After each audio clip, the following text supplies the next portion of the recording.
আমরা বলেছিলাম open mind নিয়ে আসুন, কোনো ডিম্যান্ডস বা কোনো পার্টিকুলার ইস্যু নয়, আপনারা আলোচনা করুন যেটা আলোচনা করতে চান, কিন্তু খোলা মনে। আপনাদেরও কোনো দড়ির বাঁধন নেই, আমাদেরও নেই। কথা বললে তবে সমস্যা যদি থাকে সমাধান হয়। আমরা জানতে পারলাম যে নবান্নের দরজাটি বন্ধ করা হয়ে গেছে, সরাসরি দরজাটি বন্ধ করে দেওয়া হয়েছে, আমাদেরকে এটা জানানো হয়নি। আমাদের সদিচ্ছা এখনো আছে, আমরা বিশ্বাস করি মুখ্যমন্ত্রীরও সদিচ্ছা এখনো আছে। আমরা নিশ্চয়ই আজ না হোক 34 দিন আমরা রাজপথে পড়ে আছি, দরকার হলে 35 দিন থাকবো, 36 দিন থাকবো, 37 দিন থাকবো, কিন্তু আলোচনার মাধ্যমেই এই সমাধান বেরোবে, এটা আমাদের বিশ্বাস।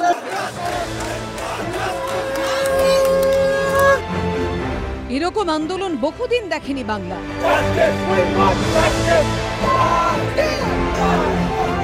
মাটি কামড়ে পড়ে থেকে সর্বস্তরের মানুষের অভূতপূর্ব গণ আন্দোলনে সামিল হওয়ার এই নজির সাম্প্রতিক অতীতে নেই এ রাজ্যে।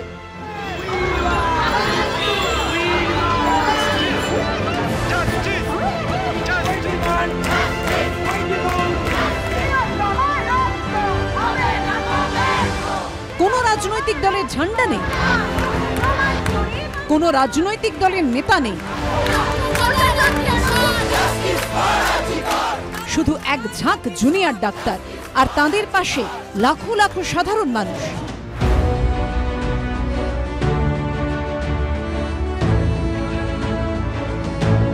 এই জোরেই 34 দিন ধরে একটা আন্দোলন একই তীব্রতার সঙ্গে একই ঝাঁঝ নিয়ে চলছে।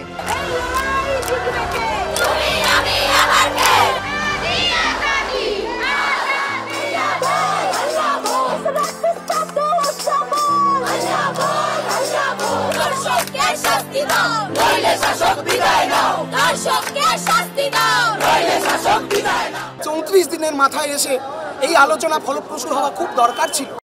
গত 48 ঘন্টায় সরকারের সঙ্গে আন্দোলনকারী চিকিৎসকদের স্নায়ুযুদ্ধ চরমে পৌঁছেছে। 9ই আগস্ট আরজিকর মেডিকেলে উদ্ধার হয় তরুণী চিকিৎসকের মৃতদেহ। সরকারি হাসপাতালে ধর্ষণ খুনের বিচার চেয়ে এবং নিরাপত্তার দাবিতে সেই থেকে কর্মবিরতি শুরু করেন জুনিয়র ডাক্তাররা। একদিকে আন্দোলন চলতে থাকে, অন্যদিকে আইনি লড়াই। মামলা যায় কলকাতা হাইকোর্টে, স্বতঃপ্রণোদিতভাবে মামলা গ্রহণ করে সুপ্রিম কোর্ট। 13ই আগস্ট ধর্ষণ খুনের মামলায় সিবিআই তদন্তের নির্দেশ দেয় আদালত।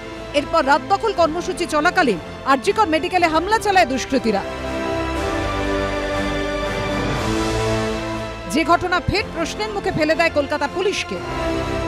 20 আগস্ট আরজিকর মেডিকেল কলেজে কেন্দ্রীয় বাহিনী মোতায়েনের নির্দেশ দেয় সুপ্রিম কোর্ট। তারপর থেকে যত দিন গেছে কার্যত অভূতপূর্ব চেহারা নিয়েছে আন্দোলন। হাতে প্রতীকী শিরদাঁড়া নিয়ে লালবাজার অভিযান করেন জুনিয়র ডাক্তাররা। পুলিশ শর্ত মানতে না চাওয়ায় হেডকোয়ার্টারের বাইরে সারা রাত বসে থাকেন তারা। শেষ অবধি আন্দোলনের চাপে নতি স্বীকার করে পুলিশ। পুলিশ কমিশনারের ইস্তফার দাবিতে তাঁর হাতেই স্মারকলিপি পেশ করেন আন্দোলনকারীরা। তাঁর টেবিলে রাখেন প্রতীকী শিরদাঁড়া। জুনিয়র ডাক্তারদের এই আন্দোলন জনজাগরণ তৈরি করে দেয়। তাদের পাশে দাঁড়িয়ে একের পর এক রাত জাগতে শুরু করে গোটা রাজ্য। রাজ্য দেশ ছাড়িয়ে প্রতিবাদের রেশ ছড়িয়ে পড়ে গোটা বিশ্বে।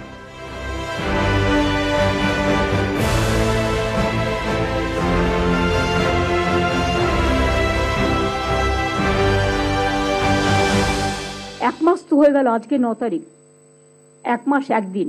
আমি অনুরোধ করব পুজোতে ফিরে আসুন, উৎসবে ফিরে আসুন। দুঃখজনক, আমরা ধিক্কার জানাই এই বক্তব্যকে। এর মধ্যেই স্বাস্থ্য সচিব সহ শীর্ষ আধিকারিকদের পদত্যাগের দাবিতে মঙ্গলবার স্বাস্থ্য ভবন অভিযান করেন জুনিয়র ডাক্তাররা। দাবি পূরণ না হয় সেখানেই বসে পড়েন তাঁরা। গত 2 দিন ধরেই সেখানে বসে তাঁরা। চলে চূড়ান্ত স্নায়ুযুদ্ধ। প্রথমে স্বাস্থ্য সচিব, তারপর মুখ্য সচিবের সঙ্গে একের পর এক চিঠি বিনিময়ও বরফ গলেনি। আমি জুনিয়র ডাক্তারদের কাছে বলবো যে এই যে রাজনীতির প্রভোকেশন, এটার মধ্যে আপনারা না গিয়ে খোলা মনে আলোচনা, যদি খোলা মন চান, শর্ত দিয়ে নয়। যারা এর মধ্যে রাজনীতি দেখছেন তারাই আসলে রাজনীতি করছেন। বৃহস্পতিবার নিজেদের দাবিতে অনড় থেকে নবান্নে যান জুনিয়র চিকিৎসকরা। কিন্তু শেষ অবধি বৈঠক হলো না, জট কাটলো না, আরো তীব্র হলো সংঘাত। ব্রতদীপ ভট্টাচার্য, ঝিলম করঞ্জাই ও সুমন ঘড়াইয়ের রিপোর্ট, এবিপি আনন্দ।